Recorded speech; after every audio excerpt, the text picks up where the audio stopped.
Evening, everyone. I guess if it's evening where you are, it is where I am right now as I'm beginning to record this. Um, I'm also reminded of some of the more beautiful things in this world right now. It's currently raining outside, and I don't know if you can hear some of the raindrops as they're coming down my fireplace. But I don't know. I love the sound of rain in the evening. But with that, I hope for those of you who are watching that you are safe right now.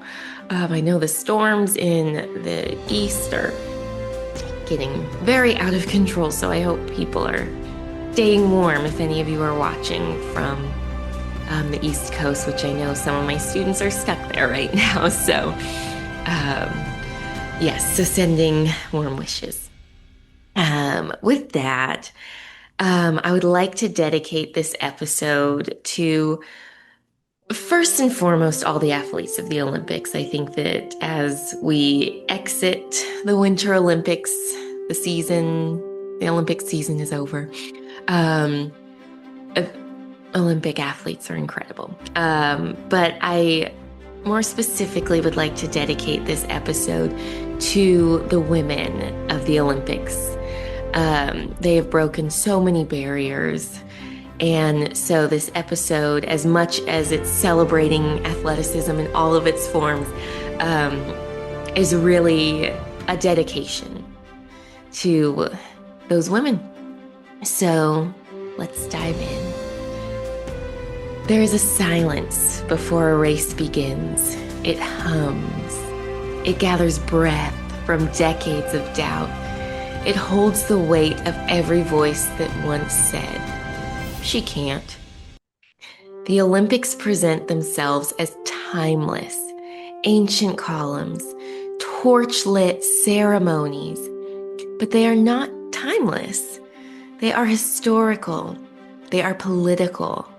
They are human institutions shaped by who is allowed inside them. In 1896, when the modern Olympic Games were revived, women were excluded entirely. The founder of the modern Olympics believed women's participation would be not only impractical, but improper. So the Games were imagined as a celebration of male physical excellence, public, muscular, and heroic. And yet, women came. They came in 1900 in long skirts to compete in tennis and golf, the only sports deemed appropriate. They came despite headlines warning that exertion would damage their bodies. They came while being told competition would make them less feminine, less desirable, and less whole. So they stepped into arenas not built for them, and slowly they began to reshape them. Wilma Rudolph's story begins not in triumph, but in fragility. Born prematurely in segregated Tennessee in 1940, she contracted polio as a child. Doctors told her family she would likely never walk without a brace. Medical access for Black families in the Jim Crow South was so limited, and recovery required relentless travel and commitment from her mother, who massaged Rudolph's legs daily and refused to accept a future defined by limitation. So by the young age of 16, Rudolph had qualified for the Olympic team, and by 20 at the 1960 Rome Olympics, she became the fastest woman in the world, winning 3 gold medals in the 100 meters, 200 meters, and 4x100 relay. She was elegance in motion, fluid, upright, unstoppable. But perhaps her most powerful act came off the track. When her hometown planned a segregated celebration parade in her honor, she refused to attend unless it was integrated. And guess what? It became the first integrated public event in that town's history. So Rudolph did not separate sport from justice, but her speed was athletic, but it was also political. She ran through systems that had done everything they could to immobilize her. One of my favorites. Let's dive into Florence Griffith Joyner, otherwise known as FloJo. She did not enter the Olympic stage quietly. She entered in color, bold, luminous, and my favorite, unapologetic. Long sculpted nails, one-legged racing suits, lashes that caught the light. She refused to shrink into seriousness to be taken seriously. And at the 1988 Seoul Olympics, FloJo set a 100-meter world record of 10.49 seconds. A record that still stands. Again, 10.49 seconds. She was not just fast, she was untouchable. But what made her revolutionary was not only the clock, it was presentation. For decades, women athletes were expected to prove they were strong enough without appearing too strong. Femininity and power were treated as opposites. But FloJo shattered that false binary. She glittered, she posed, she celebrated her image, and guess what? She won. Critics questioned her body, her times, her aesthetic, but her existence expanded the visual language of athleticism. She made room for not only beauty, but also dominance to coexist. She made room for spectacle and supremacy in the same body. So she didn't just run fast, which she did. She ran visibly. Evelyn Ashford. Evelyn Ashford's revolution was quieter, but equally profound. Competing across 4 Olympic Games, she won 4 gold medals and established herself as one of the most consistent sprinters of her era. Her rivalry with East German athletes unfolded against Cold War tensions, where women's bodies were entangled in geopolitics. And then she became a mother. Historically, motherhood was framed as the end of elite sports careers and, in many senses, the end of all women's careers up until more recently. But the narrative was clear. You choose ambition or family, but you can't sustain both. And guess what? Ashford returned after childbirth and won Olympic gold again. Her body did not become diminished. It became proof of resilience. She demonstrated that strength evolves, that athletic excellence is not erased by motherhood. It can deepen through it. So her victory was not loud, but it shifted the possibilities for women. Nadia Comaneci. In 1976, a 14-year-old gymnast from Romania stepped onto the uneven bars and performed a routine so precise, so controlled, that judges awarded the first, are you listening? The first perfect 10 in Olympic gymnastics history. The scoreboard was not programmed to display a 10, right? It flashed 1.00 instead. So Nadia had exceeded the limits of the system, literally. Perfection, however, came with pressure, and she was celebrated globally while living under the scrutiny of the current communist regime that treated athletes as instruments of national pride. So her body became not hers, but symbolic property, a vessel for political meaning. Comaneci's performance redefined gymnastics, though, but it also exposed the immense surveillance placed on young female athletes, whose brilliance is often claimed by institutions larger than themselves. So her 10 was not just flawless execution, it was the literal breaking of a scale that underestimated her. Well, Erin Jackson, if you watched the Olympics, you heard her story, you saw her interview with Snoop Dogg. Fabulous person. So Erin Jackson's journey to Olympic gold did not begin on frozen lakes. It began on inline skates in Florida, of all places.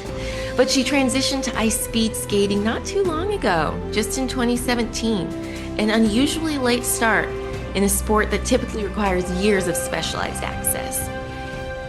So winter sports have long reflected economic and geographic exclusivity. Snow and ice are just simply not universally accessible. Facilities are expensive, pipelines are narrow. At the U.S. Olympic trials before Beijing, Jackson slipped during a race and initially failed to qualify. But guess what? A teammate relinquished her spot so Jackson could compete. So she stepped onto Olympic ice carrying that generosity with her. And guess what? She won. Jackson became the first Black woman to win an individual gold medal at a Winter Olympics. So her victory was not simply personal, but it expanded representation in a space that had rarely imagined her there. So when she crossed that finish line, she widened winter. Simone Biles, household name for most of us, but she has redefined the boundaries of gymnastics. She has skills so difficult, they carry her name. Judges have, at times, struggled to score her accurately because no one else can perform the elements she attempts. Her power is undeniable. Her dominance is historic. But in Tokyo, Biles altered something deeper than record books. She stepped back from competition to protect her mental health. So for generations, Olympic culture glorified endurance without question. Pain was proof of dedication, and silence was expected. But Biles chose visibility. She insisted that strength includes self-preservation. And I want to say that again. She insisted that strength includes self-preservation, that autonomy belongs to athletes, even in the midst of global expectation. So in doing so, she reframed greatness not as relentless sacrifice, but as a self-aware power. Katie Ledecky, her dominance is almost mathematical. She does not simply just win, she separates. In distance freestyle events, she often outpaces competitors by margins that feel completely implausible in elite swimming. She entered the 2012 London Olympics at 15 years old and won gold. What followed was not a singular breakout moment, but sustained supremacy. Distance swimming is grueling, repetitive, strategic, punishing, and Ledecky transformed it into spectacle through consistency. She made endurance compelling. Her career demonstrates that excellence is not always explosive. Sometimes it is disciplined. Sometimes it is methodical. Sometimes it is a steady expansion of what others believe is possible. Chloe Kim became a global icon at 17. At the 2018 Winter Olympics, she dominated the halfpipe with such ease that her final run felt like punctuation rather than necessity. In the middle of the competition, she tweeted about wanting ice cream. And that detail matters. Kim represents a generation of women athletes who compete fiercely without sacrificing personality. As a Korean-American athlete in winter sports, she, like Erin Jackson, also broadened representation in spaces historically limited in diversity. She is audacious, joyful, and technically brilliant. Her presence signals a shift, excellence without erasure of self. Serena Williams. Though often defined by her Grand Slam victories, Williams is also a 4-time Olympic gold medalist. And her Olympic presence reinforced what the tennis world already knew. She is one of the most dominant athletes in modern sport. But Serena's significance extends beyond statistics. She endured relentless scrutiny of her body, her emotion, her confidence. Media narratives often framed her power as intimidating rather than inspiring. Yet still, she won. Serena made physical strength unapologetic. There's my favorite word again. She made ambition visible. She refused to dilute herself for comfort. Her Olympic medals sit within a broader legacy of challenging who is allowed to occupy dominance. So I could go on for probably months talking about all of the barriers and all of the incredible things that women have done in the Olympics. But for time's sake, I'm going to wrap it up. But I encourage you, I want to hear your stories. What women have inspired you, whether they're Olympic athletes or not. Share with me on social media. Share right here in the comment section of this podcast.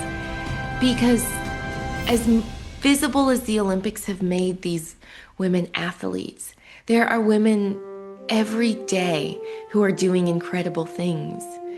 And so while the Olympics like to tell a story of peer competition, I would say women's participation has always been about more than a sport. It has been about entry, about autonomy, about visibility, about expanding who is seen as powerful, graceful, disciplined, strategic, resilient. So every gold medal won by a woman rests on decades of negotiation with institutions that were not designed for her. And yet, they came, they ran, they flipped, they swam, they glided, they glittered. And in doing so, they changed the world itself. So when women walked into the Olympic arena, the arena could not remain the same. Thank you. I'm Madison, and this has been When Women Walk.